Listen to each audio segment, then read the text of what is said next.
बिस्मिल्लाहिर्रहमानिर्रहीम। अस्सलाम वालेकुम नाज़रीन, आप यूट्यूब चैनल देख रहे हैं। मैं इमरान खान हूँ। डेवलपमेंट आगे से आगे ही बढ़ती जा रही है और एक काम बड़ा उल्टा हो गया पाकिस्तान में एस्टेब्लिशमेंट और हुकूमत के साथ, और वो हुकूमत का जो चहीता मीडिया है जियो न्यूज़, उसने वो किया है। बाज़ औक़ात नादान दोस्त आपको फंसा देते हैं, बाज़ औक़ात आपका कुछ किया कराया आपके आगे आ जाता है। ऐसा लगता है कि इनका बुरा वक्त चल रहा है और ये जो करते हैं इन्हें उल्टा पड़ जाता है। मिसाल के तौर पे जियो न्यूज़ ने एक काम किया और बड़ी बारीक वारदात इन्होंने डाली और इन्होंने डोनाल्ड ट्रंप की तैनाती का मजाक उड़ाया। सबसे पहले जो किया वो ये किया कि रिचर्ड ग्रेनल, जिसने इमरान खान साहब की रिहाई का मुतालबा किया था, और ये वो शख्स है जो डोनाल्ड ट्रंप के बहुत करीब है। और इसके बारे में एक चीज़ मैं आपको बता दूं जो आप नहीं जानते, कि मिशिगन से इसका ताल्लुक है और वहाँ पे मुसलमानों के वोटों से डोनाल्ड ट्रंप को फतह मिली थी। और मिशिगन में ये एक ऐसी स्विंग स्टेट थी जहाँ पे डोनाल्ड ट्रंप का जीतना बहुत ज़रूरी था। और जो कैंपेन के आखिरी 10 दिन थे, उन 10 दिनों में ये रिचर्ड जो था ये डोनाल्ड ट्रंप को 2 मरतबा लेकर गया मिशिगन, और इसने ये दावा किया था ट्रंप को कि मुसलमान वोट मैं ले लूँगा। और मुसलमानों ने, जहाँ बहुत सारी और उनकी शराइत हैं, बहुत सारी चीज़ें हैं, जो उनका सबसे मेन मसला, उन्होंने इमरान खान साहब की हवाले से जो जुल्म और ज़्यादती हो रही है पाकिस्तान में, उसकी बात भी की थी ओवरसीज़ पाकिस्तानियों ने और मुसलमानों ने। और इमरान खान जो है वो सिर्फ पाकिस्तान के अंदर नहीं, जो ओवरऑल मुसलमान है वो भी इमरान खान से प्यार करते हैं, वो उसको उम्मत मुस्लिमा का एक लीडर समझते हैं। अब रिचर्ड ने क्योंकि वादा किया हुआ था और डोनाल्ड ट्रंप ने उनको एक बहुत अहम ओहदे पर बिठाया लाकर, और वो इसलिए भी क्योंकि डोनाल्ड ट्रंप उसकी अहमियत भी जानता है और उसने डोनाल्ड ट्रंप को मिशिगन जीत कर भी दिया, तो डोनाल्ड ट्रंप ने काफ़ी तारीफ भी की। अब जब ये शख्स जीत गया और बन गया, तो आपको पता है जियो का एक बुग़्ज़ है इमरान खान से, और वो सख्त इमरान खान साहब की मुखालफत करता है। जो भी जियो में काम करता है उसे मजबूर किया जाता है कि आप इमरान खान की मुखालफत करें, और बड़ी मुश्किल से बेचारे चंद लोग हैं जो बैलेंस कर रहे होते हैं। तो अब मामला ये है कि रिचर्ड ग्रेनल जो है, इसके खिलाफ जियो ने एक खबर चला दी, और जो खबर चलाई उसमें यह चला दिया कि हम जिन्स परस्त रिचर्ड ग्रेनल ट्रंप के खसूसी एलची मुकर्रर। अच्छा, इससे पहले इन्होंने ट्रंप के खिलाफ भी ऐसी एक खबर चलाई हुई है माजी में। ये किसी के ऊपर भी कीचड़ उछाल देते हैं और इन्हें लगता है कि जैसे पाकिस्तान है, हम जो मर्जी करेंगे, बाहर भी कहीं पे कुछ नहीं होगा। अब हुआ ये है कि लेने के देने पड़ गए। ओवरसीज़ पाकिस्तानियों ने फौरी तौर पे रिचर्ड से रब्ता किया, और रब्ता करने के बाद उसको बताया कि जनाब ये काम हो गया, और पाकिस्तान में जो चहीता टेलीविज़न है एस्टेब्लिशमेंट का और हुकूमत का, उस टेलीविज़न ने आपके खिलाफ कार्रवाई डाल दी है और आपको गे करार दिया है, हम जिन परस्त आपको कहा है। इससे पहले डोनाल्ड ट्रंप के बारे में भी बहुत उल्टी सीधी चीज़ें जियो ने लिखी थी, वो मैं आपको आगे जाके बताता हूँ। अब जनाब इस पर रिचर्ड ने फिर दोबारा ट्वीट किया, और रिचर्ड ने ट्वीट करते हुए जो है वो जियो को टैग किया उसने, और उसने कहा आई शैल से इट अगेन, कि मैं ये दोबारा कहूँगा कि फ्री इमरान खान। अब ये जो है ये बमशेल एक धमाका हुआ है हुकूमत के सर के ऊपर और एस्टेब्लिशमेंट के सर के ऊपर। देखिए, हुकूमत को ज़्यादा फर्क नहीं पड़ेगा। हुकूमतों को वैसे नॉर्मली अमेरिका से कुछ मुखालफत आ जाए तो सूट करती है। पाकिस्तान में लोग अमेरिकन मुदाखलत को ज़्यादा पसंद नहीं करते, लेकिन एस्टेब्लिशमेंट के लिए बड़ा सीरियस इशू हो जाता है, क्योंकि एस्टेब्लिशमेंट के सारे काम अमेरिका की मदद से ही चलते हैं और उनको हर चीज़ के लिए अमेरिका की तरफ देखना पड़ता है, तो वहाँ एक प्रॉब्लम क्रिएट हो जाती है। अब जियो को चाहिए था कि अपने इस मामले के ऊपर, अपनी इस खबर के ऊपर खड़ा रहता, लेकिन बजाय अपनी खबर पे खड़े रहने के जियो ने पीठ दिखाई और फौरी तौर पे अपनी इस ट्वीट को, जिसमें खबर लगाई गई थी, उसको डिलीट कर दिया। ना सिर्फ उसको डिलीट किया, बल्कि जियो ने फौरी तौर पे खबर को तब्दील कर दिया, और ख़बर को तब्दील करके लिख दिया कि अमेरिका में एक अहम तैनाती, डोनाल्ड ट्रंप ने रिचर्ड को अपना खसूसी एलची मुकर्रर कर दिया। ये जनाब 2 नंबरी अब की है जियो न्यूज़ ने, और रिचर्ड ने इसको ट्वीट किया और रीट्वीट किया, और उसके बाद जो है वो पाकिस्तानियों ने जो ट्वीट्स किए उनको लाइक भी किया। और इसमें आतिफ खान साहब, मैंने आपको पहले ही बताया था, उनका भी, और कुछ और जो अमेरिकन हैं जो ओवरसीज़ पाकिस्तानी, उनका बड़ा रोल है। शहबाज गिल ने, मोहित पीरज़ादा ने, फिर वहाँ मौजूद हैं कासिम सूरी साहब, पाकिस्तान के अंदर बेशुमार पाकिस्तानी हैं। पाकिस्तान तरीके साहब का सारा ही सोशल मीडिया है, वो इस काम पे लग गया। अदर बशवानी है, अरसलान साहब हैं, और बाकी और बहुत सारे लोग हैं, जबरान साहब हैं। तो इन सब ने मिलकर जो है वो इतना रोला डाला कि अमेरिका में खप पड़ गई, और उसके बाद रिचर्ड को इसके ऊपर उन्होंने जनाब दोबारा ट्वीट किया। और देखें, इसके ऊपर आप गौर करें, रिचर्ड जो है वो सिर्फ जियो को जवाब भी दे सकता था, लेकिन उसका जवाब बड़ा टेक्निकल है और उसके जवाब के अंदर बड़ा क्लियर मैसेज भी है। और ये मैसेज सिर्फ जियो के लिए नहीं है बल्कि जियो के मालिकों के लिए भी है। और मैसेज ये है कि फ्री इमरान खान। ये बड़ा क्लियरली, बड़ा सोच समझ के लिखा हुआ ट्वीट मुझे लगता है। अब ये खाली काम जो है ये वो रिचर्ड ने नहीं किया, बल्कि डोनाल्ड ट्रंप के बहुत ज़्यादा चांसेस है कि आने वाले जो अटॉर्नी जनरल हैं, जिसकी डोनाल्ड ट्रंप बहुत तारीफ करता है, डोनाल्ड ट्रंप का बहुत करीबी साथी और दोस्त है, फॉर्मर कांग्रेसमैन है, इसका नाम है जी मैट गेट्स। इनके कुछ स्कैंडल भी रहे माजी में, सबके ही होते हैं। यानी अगर आप जो बाइडन इंतजामिया देखें तो उसके अंदर भी बेशुमार लोगों के बेशुमार स्कैंडल थे। कोई हम जिन्स परस्त है, किसी का कोई और इशू है, लेकिन कभी जियो ने या पाकिस्तान ने इसके अंदर मुदाखलत नहीं की। भाई उनकी सोसाइटी, उनका मुल्क इसी तरह का है, वो ऐसे ही है। हमारा ज़रा डिफरेंट है तो हम और तरह के हैं। उनके पैरामीटर यहाँ पे नहीं लगते, यहाँ के जो हैं वो वहाँ पे नहीं लगते। वहाँ पे लोग इन चीज़ों के लिए वोट डालते ही नहीं है। वो लोग देखते हैं कि जनाब ये आदमी अपने कॉलो फेल में कैसा है, ये हमारे मुल्क के लिए, हमारे इलाके के लिए कैसा है, ये हमारी पॉलिसीज़ को फॉलो करता है या नहीं करता। वो और तरह देखते हैं चीज़ों को। यहाँ पाकिस्तान में ज़रा और चीज़ें देखते हैं, पैरामीटर्स ज़रा मुख्तलिफ हैं। बहरहाल जियो ने जनाब खबर डिलीट कर दी। अब जियो कभी किसी को ताना नहीं दे सकेगा। यानी जियो इमरान खान को ये ताना नहीं दे सकता कि अमेरिका से पहले आपकी मुखालफत होती थी, अब आपकी हमायत क्यों होती है। भाई जियो ने खुद ट्वीट डिलीट कर दिया, बुज़दिल है, डर गए। तो डोनाल्ड ट्रंप की भी जनाब इन्होंने ट्रोलिंग की हुई है। डोनाल्ड ट्रंप की क्या ट्रोलिंग की है ज़रा वो भी खबर मैं आपको पढ़ के सुना देता हूँ। उसके ऊपर भी रोला पड़ गया है और शहबाज गिल एंड कंपनी और बाकी सारे लोग इस काम पे लग गए। इन्होंने जनाब डोनाल्ड ट्रंप के बारे में लिखा था कि रंगीन मिजाज अरबपति प्ले बॉय। डोनाल्ड ट्रंप ने 3 शादियां की, दर्जनों खवातीन से जिनसी ताल्लुक रहा। ये जनाब जियो ने लिखा था। इसके ऊपर शहबाज गिल साहब ने सारा पोल खोलना शुरू कर दिया अंग्रेजी के अंदर। और पाकिस्तान तहरीक इंसाफ को एक फ़ायदा यह है कि पाकिस्तान तहरीक इंसाफ के जो सपोर्टर्स हैं उनको अंग्रेजी आती है और वो पढ़े लिखे लोग हैं, तो वो फटाफट ट्रांसलेट करते हैं। सारी दुनिया को पता चल जाता है, ये ग्लोबल वर्ल्ड है, ग्लोबल विलेज है, तो दुनिया जो है इस वक्त वो सबको पता चल जाता है कि जनाब यहाँ पे ये हो रहा है और मेरे खिलाफ ये चीज़ हो रही है, मेरे हक में ये चीज़ हो रही है। और रिचर्ड को देखें आप तो इनके ट्वीट जाते हैं ज़्यादा से ज़्यादा 200, 300, 500, 700, 1000 तक बहुत मुश्किल कोई ट्वीट जाता है इनका रीपोस्ट में। और इतनी ज़्यादा रीच भी नहीं रहती, बहुत ज़्यादा लोग उसको व्यू भी नहीं, इतने व्यूज़ भी नहीं मिलते। तो यहाँ पे 2 मिलियन से ज़्यादा व्यूज़ अभी तक इनको मिल गए हैं, ये रिकॉर्ड है। 17,000 से ज़्यादा, जिस वक्त मैंने ये ट्वीट पढ़ा था उस वक्त तक 17,000 से ज़ायद रीट्वीट मिल चुके थे। अब तो 20,000 के करीब होंगे ये रिचर्ड को। और पाकिस्तान में ये अभी रात का वक्त है, दिन चढ़ेगा तो ये मामला कहाँ जाएगा।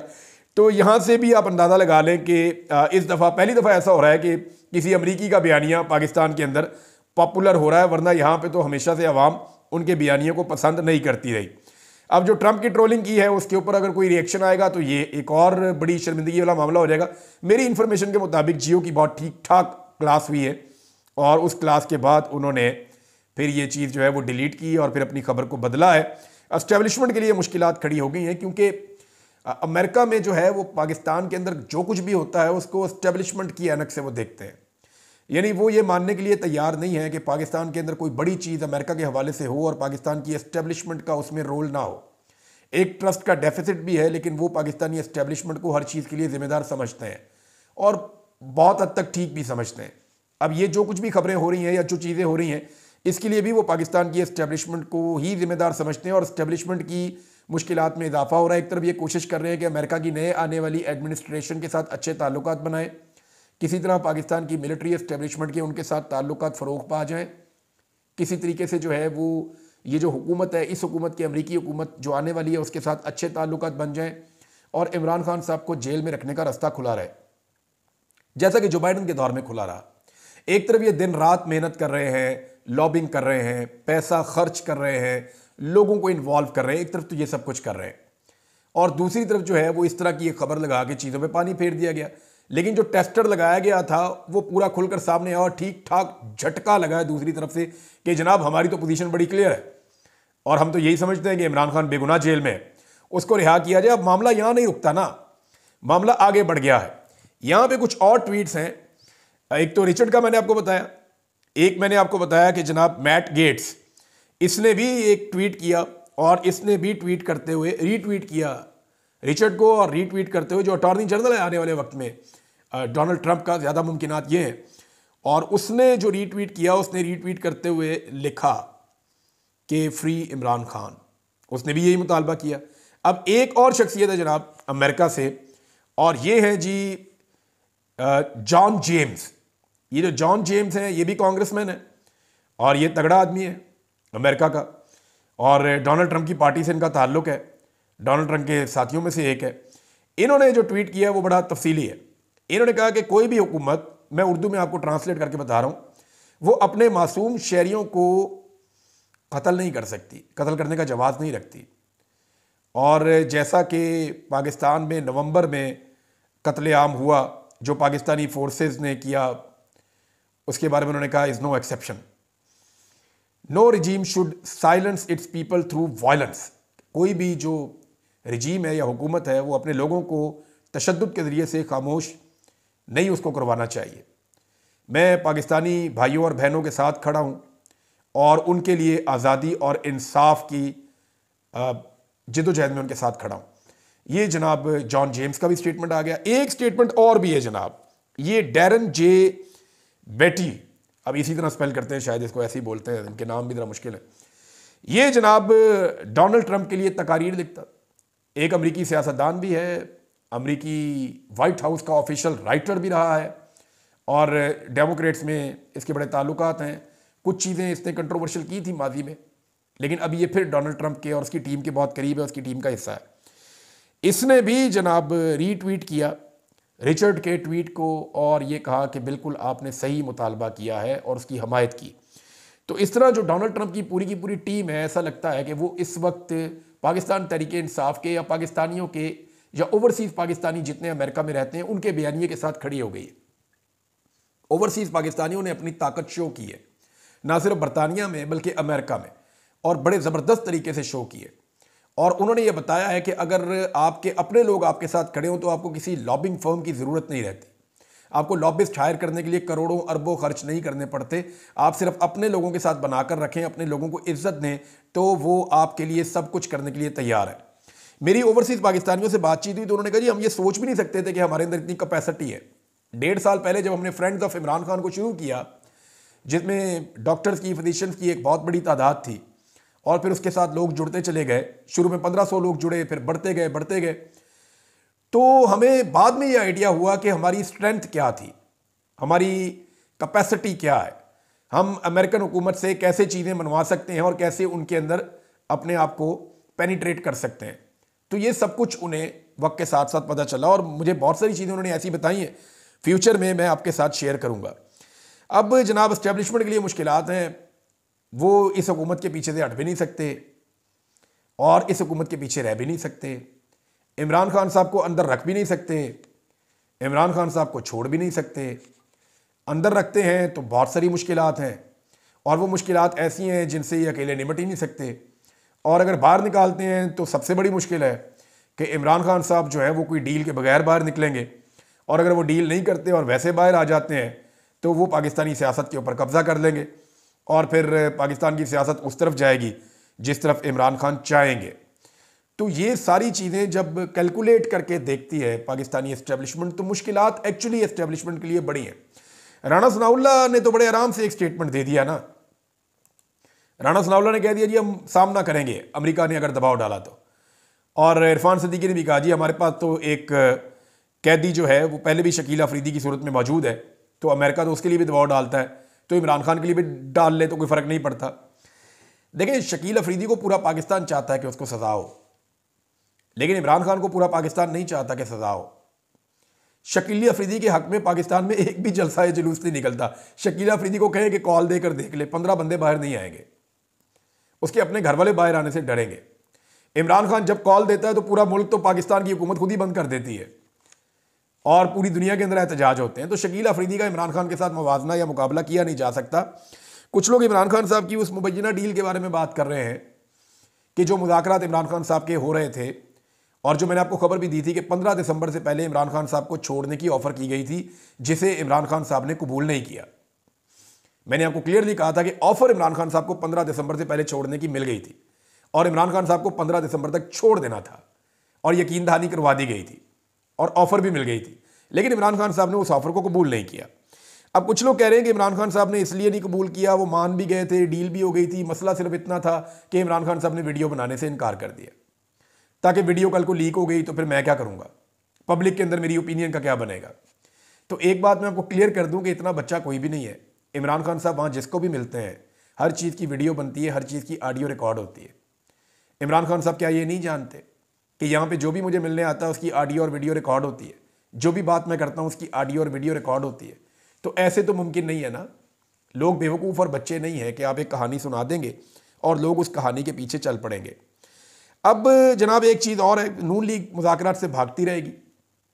उसकी वजह यह है कि नून लीग ये समझती है कि उन्हें अब शहादत चाहिए। वो बार बार एक झूठा बयानिया बनाते हैं कि हमने मईशत को ठीक कर दिया है, हालांकि मईशत को पूरी तरह से नून लीग ने तबाह किया है। सिर्फ वो ज़बानी मईशत के ठीक करने के दावे इसलिए कर रहे हैं कि जैसे ही उनकी हुकूमत जाएगी, उन्हें पता है कि अब इलेक्शन में जाना है, जैसे ही वो इलेक्शन में जाएंगे वो कहेंगे हम तो मईशत ठीक कर रहे थे, ये इलेक्शन आ गया। लेकिन आज मैं आपको वो आदादोशुमार थोड़े से बताने वाला हूं जो इस हुकूमत के अपने दिए हुए हैं, मेरे दिए हुए नहीं है, और वो आपको सारा पोल खोल देंगे। गुज़िश्ता 4 माह में गैस की कीमत में 850% इजाफा हुआ है।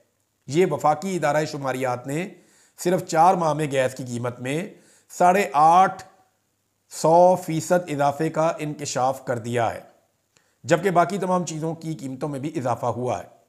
ये रिपोर्ट जो है ये गवर्नमेंट की रिपोर्ट है, कोई मैंने अपने से नहीं आपको बना के दे रहा। अच्छा, एक और चीज़ है कि पीडीएम की हालिया 10 महीनों की जो कारकर्दगी है, इसमें जो आम आदमी के इस्तेमाल की चीज़ों की कीमतें बढ़ी हैं वो इमरान खान साहब के दौरे हुकूमत में 3.5 साल में भी नहीं बढ़ी। मवाजना करना चाहिए ना, हुकूमत से हुकूमत का होता है। तो पीडीएम की हुकूमत ने लगभग 1 साल से 1.5 साल हुकूमत की थी, 2022 से लेकर 2023 के अगस्त तक 1.5 साल उन्होंने हुकूमत की। उस 1.5 साल में उन्होंने कीमतें इतनी बढ़ाई जितनी इमरान खान साहब ने 3.5 साल में नहीं बढ़ाई। और ये डाटा भी मेरा नहीं है, ये पाकिस्तान ब्यूरो ऑफ स्टैटिस्टिक्स की ऑफिशियल वेबसाइट पर वफाकी दारुल हुकूमत इस्लामाबाद की जानिब से जारी किया गया डाटा है। ये पाकिस्तान ब्यूरो ऑफ स्टैटिस्टिक्स की ऑफिशियल वेबसाइट पर, और ये फेडरल गवर्नमेंट का डाटा है, उनके दिए हुए आदादोशुमार है। उसका जब आप तजिया करते हैं तो आपको पता चलता है कि मौजूदा नून लीग की हुकूमत ने 10 महीनों में पाकिस्तान में आम आदमी के इस्तेमाल की चीज़ों की कीमतें इतनी ज़्यादा बढ़ाई हैं कि इमरान खान साहब के 3.5 साल में भी उतनी कीमतें नहीं बढ़ी थीं। फिर ये कैसे दावा कर सकते हैं कि पाकिस्तान की मईशत ठीक हो रही है और महंगाई जो है वो कम हो रही है। एक दावा और है, एक खबर और है, बल्कि ये बहुत डिटेल खबर है। इसमें तो आटा, चीनी, दालें, घी, हर चीज़ का जिक्र है, पेट्रोल का जिक्र है, डॉलर का जिक्र है, हर चीज़ का जिक्र है। और एक एक चीज़ पे ये डाटा बता रहा है कि इमरान खान के दौर में इसकी कीमत इतने फीसद बढ़ी और ये 10 महीनों में इतने फीसद बढ़ी, और ये 10 महीने ज़्यादा महंगाई वाले महीने हैं। ये क्लियर डाटा है। ये डाटा अब अवेलेबल है इंटरनेट पे, आप जाएं और जाकर आप पढ़ सकते हैं। मैंने आपको बता दिया कौन से इदारे का डाटा है। एक और खबर भी है, वो भी गवाही दे रही है कि इमरान खान साहब का दौर बेहतर था। ये डॉन की एक रिपोर्ट है जिसके अंदर वजीर खजाना पाकिस्तान का, जिसको नून लीग ने सेनेटर बनाया है, औरंगजेब, मोहम्मद औरंगजेब साहब जो वजीर खजाना है, उन्होंने तस्लीम किया है कि अप्रैल 2022 के बाद गैस की कीमतों में तारीखी 840% और बिजली की कीमतों में 110% इजाफा हुआ है। अब ये इजाफा इमरान खान ने तो नहीं किया, उसने तो कंट्रोल किया हुआ था। इन्होंने बढ़ा दी कीमतें बहुत ज़्यादा। ये अब वजीर खजाना कह रहा है, मैं नहीं कह रहा। उसने ये कहा वजीर खजाना ने कि डॉलर के मुकाबले में रुपये की कदर भी जो है वो तकरीबन 44% 43% कम हो गई है। इमरान खान साहब के दौर में फिर भी बेहतर था। गैस का 1 यूनिट इमरान खान साहब के दौर में जो 217 रुपये का था वो अब 1479 रुपये तक पहुंच गया है। आप कीमत में इजाफा चेक करें कैसा है। फिर साथ में चीनी, तेल, आटा, घी, पेट्रोलियम मसनूआत, हर चीज़ का डिटेल के साथ इस रिपोर्ट के अंदर लिखा हुआ है। जो वजीर खजाना ने कहा उसकी सपोर्ट के अंदर ये सारा डॉक्यूमेंट मौजूद है। उन्होंने कहा कि माली साल 2022 में महंगाई की शरह कम थी जो 2023 में, यानी उस वक्त 2022 में इमरान खान साहब सिर्फ 4 महीने वज़ीर आज़म थे और उसके बाद इनकी तबाही आ गई थी। फिर भी एंड ऑफ द ईयर जो महंगाई थी वो 12.2% थी। लेकिन अब 2023 में इन्होंने 29% और 24 में 23.5% तक महंगाई पहुंचाई। ये जनाब इतनी इन्होंने सिर्फ कम की है। फिर ये कैसे कह सकते हैं कि मईशत ठीक हो गई? फिर ये कैसे कह सकते हैं कि पाकिस्तान के हालात बेहतर हो रहे हैं और महंगाई कम हो रही है? बकवास करते हैं, झूठ बोलते हैं। आम आदमी इनको बदवाएं देता है झोलियां उठाकर जब ये वाला झूठ बोलते हैं कि हमने महंगाई कम कर दी है। महंगाई कम करने के दावे फिर किस बुनियाद के ऊपर है? तबाही इन्होंने फेरी है। इमरान खान साहब के दौरे हुकूमत, अभी और रिपोर्टें हैं यहाँ पे। ये एक आर्टिकल है, सईद अहमद साहब ने एक आर्टिकल लिखा है, और ये IMF के साबिक मुशीर भी हैं और मईशत के माहिर भी हैं। इन्होंने जो चीज़ें लिखी हैं उन्होंने तो रोंगटे खड़े कर दिए हैं। यानी इन्होंने हर वो चीज़ लाकर सामने रख दी है जो इस हुकूमत को जूते मार रही है कि मईशत में इन्होंने किया क्या है। इन्होंने ये बताया कि सियासी मुजाहिरीन को कंट्रोल करने के चक्कर में हुकूमत ने जितना नुकसान कर दिया है और जो इनकी पॉलिसीज़ ने पाकिस्तान को तबाह बर्बाद किया है, उसके अदाद-ओ-शुमार इन्होंने लिख दिए हैं। उन्होंने कहा GDP जो 6.17% पे इमरान खान के दौर में थी, वो 2023 में -0.17% पर आ गई, और इससे मईशत को $36 अरब का नुकसान हुआ है। IMF से आप $1 अरब लेने के लिए आप नाक रगड़ते हैं ज़मीन पे। $36 अरब का एक मईशत को नुकसान हुआ, और जो ज़र मुबादला के ज़खायर हैं वो भी कम हो गए, जिससे 42 अरब तक खसारा पहुंच गया, और सैलाब के फिर 10 अरब का और नुकसान हो गया। तो पाकिस्तान को ये हुकूमत इतनी महंगी पड़ी है, बेड़ा गर्क इन्होंने पाकिस्तान की मईशत का किया, और ये आलमी सतह के जो मईशतदान हैं वो ये डाटा बता रहे हैं, और ये हुकूमत की पॉलिसीज की वजह से है। इन्होंने बहुत तबाही फेरी है। खबरें और बड़ी थी मेरे पास, बड़ी इंटरेस्टिंग नादरीन, लेकिन वक्त बहुत लंबा चाहिए होता है, ज़्यादा बात कर नहीं सकता। ये चीज़ें मैंने आप तक पहुंचा दी हैं। सिर्फ इतना बताता हूं कि DG ISPR गए थे निमल यूनिवर्सिटी में। अगर कहीं उसकी वीडियो जारी हो जाए ना कि बच्चों ने क्या सवाल किए और वहाँ पे क्या जवाब आए, तो आपको समझ आएगी कि पाकिस्तानी यूथ क्या सोच रही है और उनको क्या समझाया जा रहा है। बड़ा इंटरेस्टिंग वो एक सेशन था, उसके ऊपर कुछ लोगों ने बात की है, फिर बात करेंगे बाद में। अब तक के लिए इतने, अपना ख्याल रखिएगा, अपने इस चैनल का भी। अल्लाह हाफ़िज़।